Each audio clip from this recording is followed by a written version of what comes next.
Hello दोस्तों, मैं Adarsh Kumar AD classes में स्वागत करता हूं। आप पढ़ेंगे जिसमें हम पार्ट 1 लेकर हाजिर हैं, जिसमें हम देखेंगे कि वास्तविक संख्या क्या होता है और वास्तविक संख्या किन किन संख्याओं से मिलकर बनता है, और इसमें यूक्लिड विभाजन प्रमेय क्या है, लेमा क्या होता है, एल्गोरिदम क्या होता है, भाज्य और अभाज्य संख्याएं क्या होती हैं। ये सारी बातें करेंगे हम इस लेक्चर में। तो चलिए, एकदम खूबसूरत सा टॉपिक है वास्तविक संख्या, और देखेंगे कि वास्तविक संख्या में क्या कुछ खास चीज़ है, उसको हम कवर करने की कोशिश करेंगे और उम्मीद है आपको बेस्ट कंटेंट देंगे। तो चलिए देखते हैं वास्तविक संख्या पहले कहते किसको है, वास्तविक संख्या कहा किसको जाता है। तो सबसे पहला पॉइंट मेरा आता है वास्तविक संख्या। वास्तविक संख्या की वास्तविक संख्या है क्या, रियल नंबर है क्या।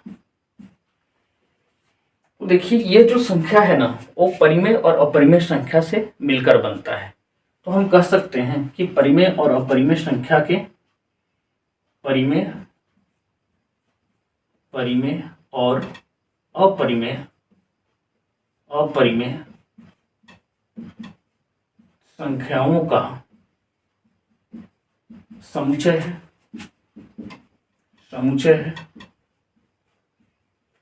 है मतलब ये सेट है, मतलब दोनों को मिला दिया जाता है तो वास्तविक संख्या बनता है, परिमेय और अपरिमेय को। मतलब कि the set of rational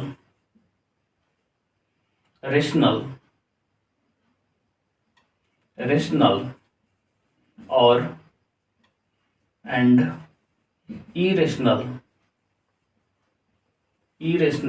number, the set of rational and irrational number को क्या कहेंगे, रियल नंबर। मतलब कि दोनों संख्या जब मिलते हैं तो उसको कहा जाता है वास्तविक संख्या, रियल नंबर। अब यहाँ पे दो चीज आया, मतलब इसमें दोनों संख्या जब मिला रहेगा तो उसको कहेंगे वास्तविक संख्या। यह वास्तविक संख्या को किसी भी हम नंबर लाइन पर रिप्रेजेंट जब करते हैं, किसी भी नंबर लाइन पर जब हम रिप्रेजेंट करते हैं तो ये सभी बिंदुओं को क्या करता है, संतुष्ट करता है। जैसे हम 7/2 लिख दें, या हम √3 लिख दें, या हम -5/2 लिख दें, या हम -√3 लिख दें, तो ये कहीं भी पॉइंट को संतुष्ट करता है, तो उसको भी हम वास्तविक संख्या ही कहते हैं। मतलब किसी भी संख्या रेखा के किसी भी पॉइंट को संतुष्ट करता है तो उसको कहते हैं वास्तविक संख्या। मतलब कि कोई भी नंबर लाइन पर हम कोई भी संख्या को रिप्रेजेंट करते हैं तब हम उसको कहते हैं वास्तविक संख्या। इसके बाद इसमें दो चीज आया, एक रेशनल और एक इरेशनल। अब रेशनल क्या है ये देखिए, परिमेय संख्या क्या है, परिमेय संख्या क्या है, परिमेय संख्या मतलब रेशनल नंबर। रेशनल नंबर क्या है, तो वैसा नंबर जो P/Q के रूप में होता है, P/Q के रूप में होता है, जहां ये पॉइंट है कि P और Q is not equal to 0 होना चाहिए। P और Q दोनों पूर्णांक होना चाहिए, दोनों पूर्णांक हो। साथ में P और Q में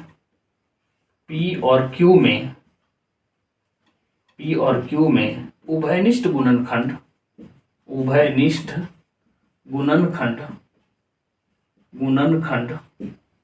एक हो, उभयनिष्ठ गुणनखंड एक हो, उसको कहते हैं। तो पहला Q is not equal to 0, P और Q पूर्णांक हो, P और Q में उभयनिष्ठ गुणनखंड एक हो। कहने का मतलब, जैसे यदि देखा जाए एग्जाम्पल, तो 0 भी एक परिमेय संख्या है, क्योंकि इसको हम P/Q के रूप में लिख सकते हैं और ये पूर्णांक संख्या है, तो ये 0/1 हो गया।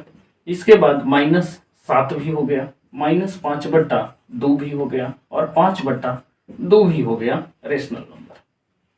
रेशनल नंबर कुछ ऐसे ही नहीं होते बल्कि इस रूप में भी रहते हैं। जैसे 3 पर एक रिंग दे देगा, मतलब 3 बार बार आ रहा है, या 0.222 इस तरह से भी रहे तो ये भी एक दिखाएगा परिमेय संख्या को ही, परिमेय संख्या को ही।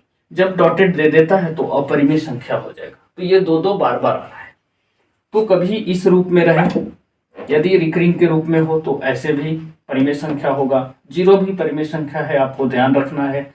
फिर बात ये ध्यान रखना है कि Q is not equal to 0 होता है। P और Q में ए अभाज्य गुणनखंड 1 होना चाहिए। उभयनिष्ठ गुणनखंड P और Q दोनों पूर्णांक होना चाहिए। मतलब पूर्णांक का मतलब पॉजिटिव निगेटिव दोनों होता है। पूर्णांक का मतलब पॉजिटिव और निगेटिव दोनों। ये परिमेय संख्या हो गया। परिमेय संख्या इस रूप में भी दिखेगा, पॉइंट के बाद कोई संख्या दिया हो, ऐसे भी दिखे तो ये भी परिमेय संख्या है। इसके बाद अपरिमेय संख्या। अपरिमेय संख्या कहेंगे किसको? अपरिमेय संख्या। अपरिमेय संख्या irrational number. Irrational number. Irrational number. Irrational number क्या है? तो यह संख्या जो है रूट पी के रूप में रहता है। पी के रूप में रहता है, रूट में रहता है। मतलब कि इसका पूर्ण वर्गमूल नहीं निकलेगा। पूर्ण वर्गमूल नहीं निकलेगा। P बटा Q के रूप में नहीं रहेगा। जहां जहां P बाई Q के रूप में नहीं है, रूप में न हो,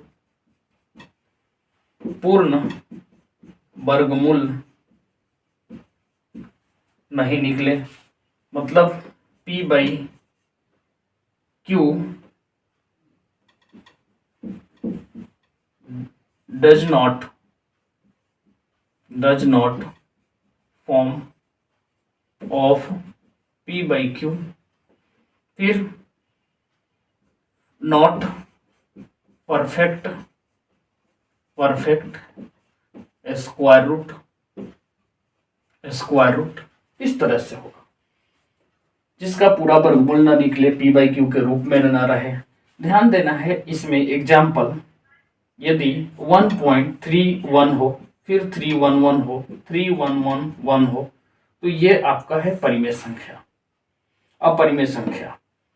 इसके बाद 1.222 डॉट डॉट दिया हो, ये भी एक अपरिमेय संख्या है। साथ में √5, √7, √9/17, ये क्या है? परिमेय संख्या, अपरिमेय संख्या है। ये क्या है? अपरिमेय संख्या है। तो इनमें कहीं भी देखेंगे तो अपरिमेय संख्या के रूप में ध्यान देना होगा कि रूट में माइनस नहीं आना चाहिए। ये क्या है? P एक धन पूर्णांक है। P, ये तो पहला पॉइंट हो गया। दूसरा पॉइंट हो गया, तीसरा पॉइंट, P जो है धन पूर्णांक होना चाहिए। धन पूर्णांक होना चाहिए। धन पूर्णांक होना चाहिए, ये ध्यान रखना है। धन पूर्णांक होना चाहिए, मतलब पॉजिटिव होनी चाहिए, पॉजिटिव इंटीजर होना चाहिए। पॉजिटिव इंटीजर, यह पॉजिटिव इंटीजर होनी चाहिए।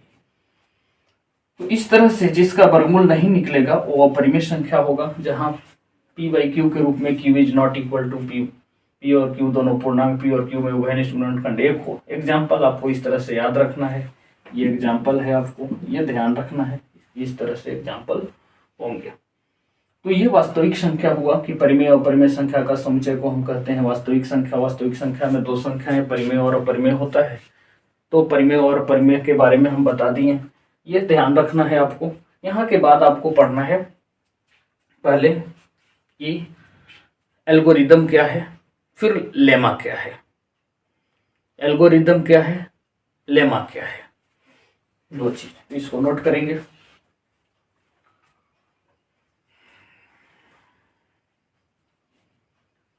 चलिए, हो गया। तो अब देखते हैं कि एल्गोरिदम है क्या। एल्गोरिदम क्या है? एल्गोरिदम क्या है? एल्गोरिदम, एल्गोरिदम एल्गोरिदम एल्गोरिदम तो ये एक कथन होता है, ये एक क्या है, कथन होता है, एक स्टेटमेंट है एल्गोरिदम, जो हम किसी कथन को इसकी सहायता से प्रूफ करते हैं, इसको हम सिद्ध करते हैं। तो ये एक कथन होता है जिसके द्वारा दूसरे कथन को सिद्ध किया जाता है। यह एक कथन होता है, कथन होता है जिसके द्वारा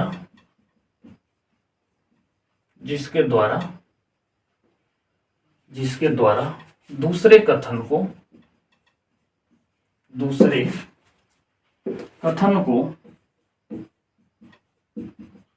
सिद्ध किया जाता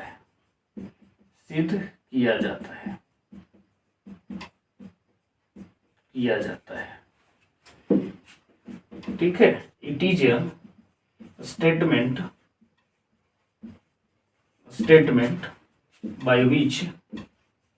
by which proved another statement.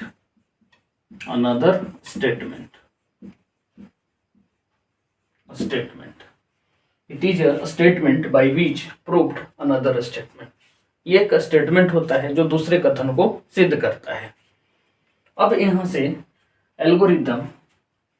Algorithm जो है, इसको हम एल्गोरिदम को यूक्लिड विभाजन या प्रमेयिका ये सब नाम देते हैं, तो एल्गोरिदम हम अलग रखते हैं। अब लेमा एक आता है, लेमा ठीक है। लेमा को ही यूक्लिड विभाजन प्रमेयिका कहा जाता है। यूक्लिड विभाजन प्रमेयिका लेमा हो, या लेमा को यूक्लिड विभाजन प्रमेयिका हो, या सिर्फ हम प्रमेयिका कहते हैं, प्रमेयिका कहा जाता है, सिर्फ प्रमेयिका कहते हैं, ठीक है। तो ये लेमा ऐसे भी लिखा जाता है, लेमा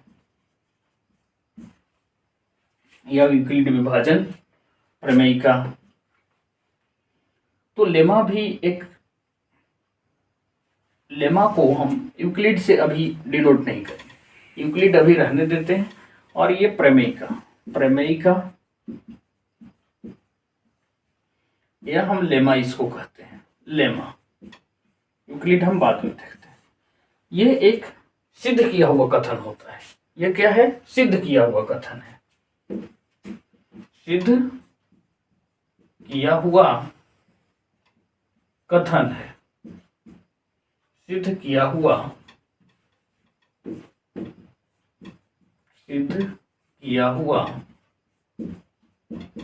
कथन होता है, सिद्ध किया हुआ कथन होता है। It is a proved statement, ये प्रूव्ड स्टेटमेंट है। इसका हम यूज कहां करेंगे? तो यूक्लिड विभाजन प्रमेयिका में इसका प्रयोग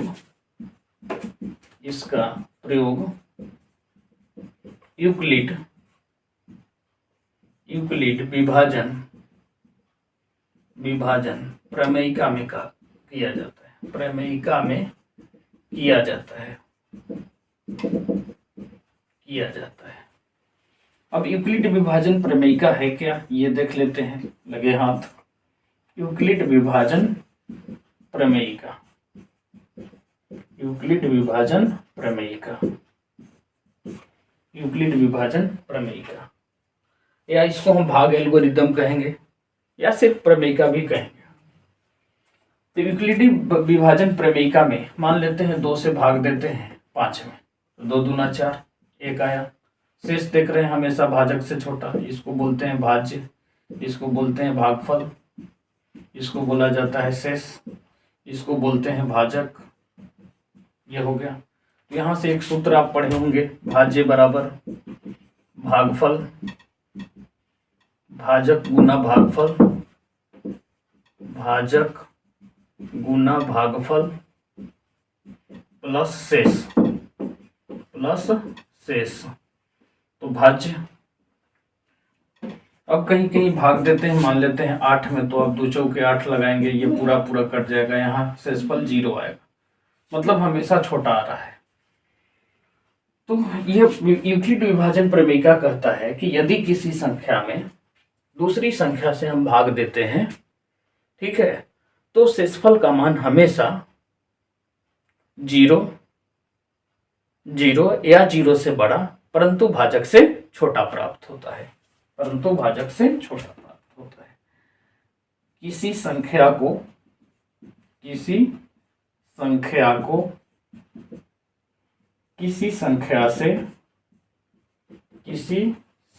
से भाग देने पर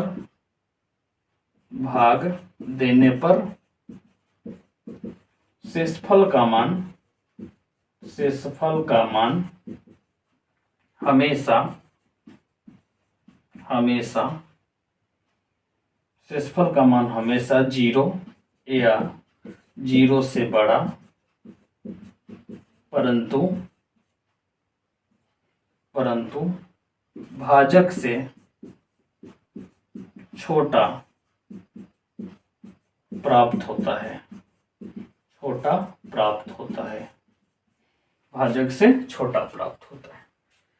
शेषफल को देखिए R से डिनोट करते हैं, यहाँ Q से डिनोट किया जाता है, और भाज्य को B से डिनोट करते हैं, और भाजक को A से डिनोट किया जाता है। तो यहाँ हम भाज्य की जगह क्या लिखेंगे? B। यहाँ लिखेंगे भाज्य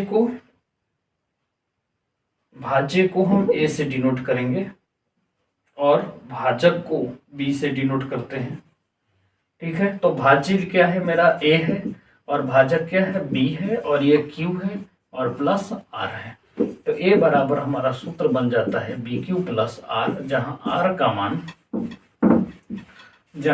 का मान हमेशा 0 के बराबर और 0 से छोटा बड़ा परंतु B से हमेशा छोटा प्राप्त होता है। हमेशा R का मान 0 से बड़ा या 0 के बराबर परंतु भाजक से छोटा प्राप्त होता है। ऐसे और भी हम आपको दिखाते हैं। ये हो गया, स्क्रीनशॉट कर लेंगे। चलिए, हो गया। अच्छा, तो ये देखिए, अब जो है यहाँ से कहानी बहुत निकल कर आता है कि R का वैल्यू देखिए 5 से जब हम बड़ी संख्या में भाग दे देते हैं, तो यहाँ पे कंडीशन क्या आता है कि हम 5 से भाग देते हैं 6 को, तो यहाँ तो एक बार में लग गया, 5 आ गया, 1 आ गया। देखिए यहाँ पे, यहाँ जो है शेष का मान हमेशा 0 से बड़ा आया। R का वैल्यू जो है 0 से बड़ा आया, परंतु जो है जितना से भाग दिए हैं भाजक से छोटा प्राप्त होता है हमेशा। तो ये कंडीशन आना चाहिए यूक्लिड पर। तो देखिए यहाँ 1 के बराबर है, 5 से छोटा है, मतलब सही है। कहीं कहीं भाग देते हैं 5 से, मान लेते हैं 3 को हम। अब देखिए यहाँ पे शेषफल कितना है? 3 ही है, मतलब कि यहाँ जो R का वैल्यू है वो 3 के बराबर है लेकिन 5 से छोटा है। इस कंडीशन पर क्या होगा कि यहाँ पर तो 0 है, यहाँ भी हमारा शेष कितना हो गया? 3 हो गया। यहाँ 0 है और शेष 3 हो गया। तो जब बड़ी संख्या से हम छोटी संख्या में भाग देते हैं तो वहाँ जो भाज्य का मान होता है वही रह जाता है, जैसे यहाँ पे हुआ। तो ये बात हमेशा ध्यान रखना है। थोड़ा सा फील कीजिए इसको, यूक्लिड विभाजन प्रमेयिका को, और इस यूक्लिड विभाजन प्रमेयिका का प्रयोग करके हम लसा मसा निकालते हैं, और किस प्रकार से निकालते हैं वो भी आपको हम बताएंगे। तो पहले यूक्लिड को ध्यान से देखिए। यूक्लिड विभाजन प्रमेयिका क्या कहता है? किसी संख्या को किसी संख्या से हम भाग देने पर शेषफल का मान हमेशा 0 या 0 से बड़ा परंतु भाजक से छोटा प्राप्त होता है। इसे हम क्या कहते हैं? विभाजन प्रमेयिका या यूक्लिड विभाजन प्रमेयिका। तो ये हुआ आपको यूक्लिड विभाजन प्रमेयिका। यूक्लिड विभाजन की सहायता से हम लोग लसा मसा ये सब निकालते हैं। तो ये आपको हो गया। अब इस पर आधारित हम क्या करेंगे, ये तो आपको समझ में आ गया। इस पर कुछ क्वेश्चन दिया रहता है, वैल्यू निकालना रहता है। जैसे आपको दे दिया इस तरह से क्वेश्चन कि मान लेते हैं 5 गुना 3 प्लस दे दिया 2 प्लस 2 दे दिया। अब आपसे निकालना है कि ए का मान निकालिए, ये बी का मान निकालिए, और क्यू का मान निकालिए, और आर का मान निकालिए। ये आपको हम 17 बराबर दे दिए। 17 बराबर 15 गुना 3 प्लस 2। अब यहाँ पे निकालना है मान, ये कितना होगा। तो अब यहाँ से देखिए, जब हम a बराबर B Q plus R compare करेंगे तो देखिए, तो b के जगह पे कितना है मेरा 5 है, q के जगह पे कितना है 3 है, और r के जगह पे कितना है 2 है। तो ऐसे क्वेश्चन दे देगा। कहीं कहीं क्या करता है, मान लो 17 बराबर दे दिया 17 गुना 1 प्लस 0। तो यहाँ पे क्या हुआ, ये दोनों सेम है, मतलब a बराबर बी क्यू प्लस आर, तो आर बराबर यहाँ से कितना आ गया 0, बी बराबर आ गया कितना 17, और क्यू का वैल्यू कितना आ गया। मतलब कि हम जो भाग दिए ए से वो एक बार में ही कट गया। तो इस तरह से क्वेश्चन आते हैं। तो ए बी क्यू आर का वैल्यू निकालने के लिए दे देगा, तो आप आसानी से निकाल सकते हो। तो इतना हो गया। लेमा क्या है या प्रेमिका क्या है, तो सिद्ध किया हुआ कथन होता है, इट इज प्रूव्ड स्टेटमेंट। इसके पहले एल्गोरिदम पढ़े, तो एल्गोरिदम क्या है, एक कथन होता है जिसके द्वारा हम दूसरे कथन को सिद्ध करते हैं, उसको कहते हैं एल्गोरिदम।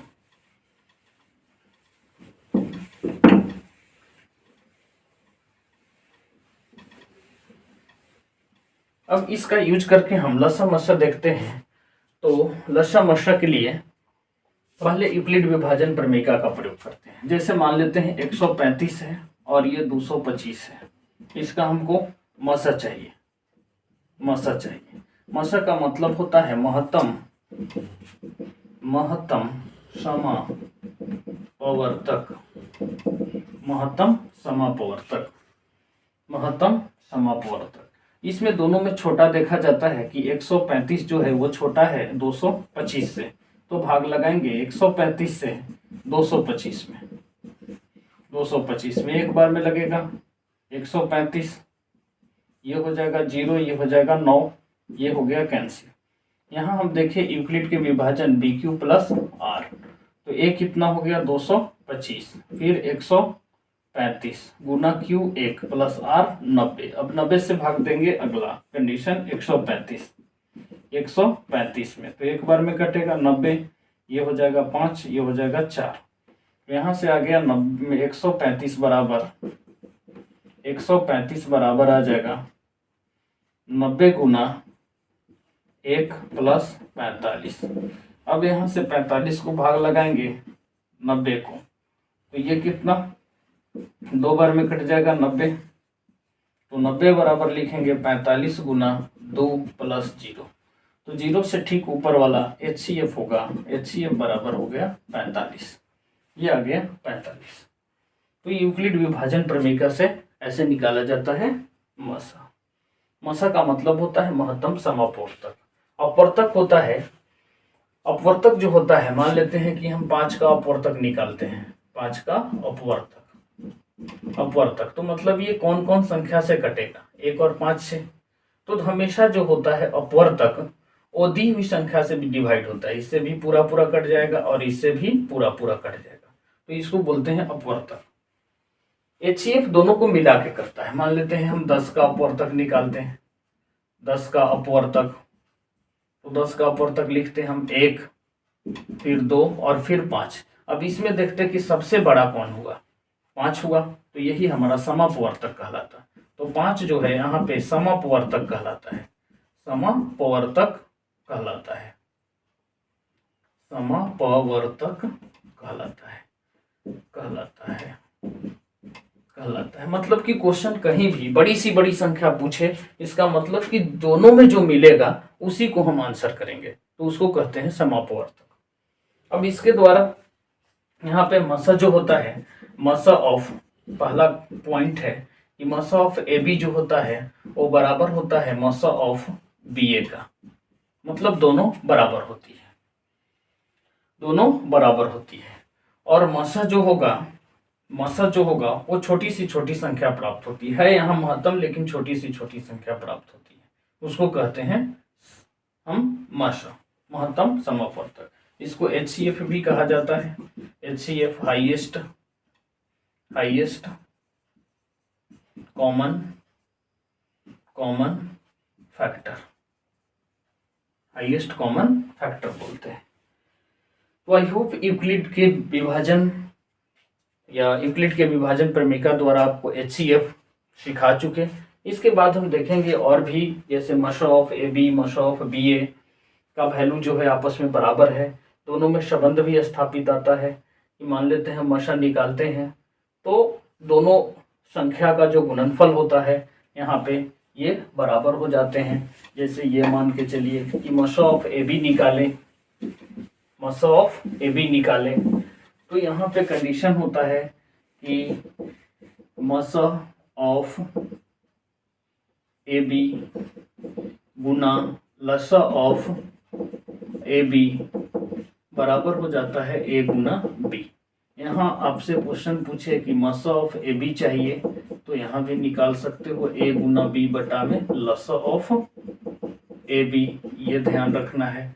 जहाँ हम लसा पूछें कि लसा ऑफ ए बी क्या होगा तो आप ए गुना बी बटा में मसा ऑफ ए बी लिखना होगा, और जहाँ पे ए निकालना हो वहाँ पे आप मसा ऑफ ए बी गुना लसा ऑफ ए बी बटा में बी लिखेंगे। जहाँ पे बी पूछेगा वहाँ लिखेंगे मसा ऑफ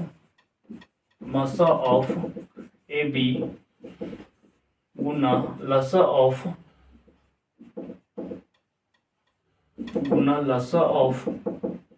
ए बी बटा में ए लिखेंगे। तो ये संख्याएं हैं और ये दो संख्या पर ही लागू होता है, ये ध्यान रखना है।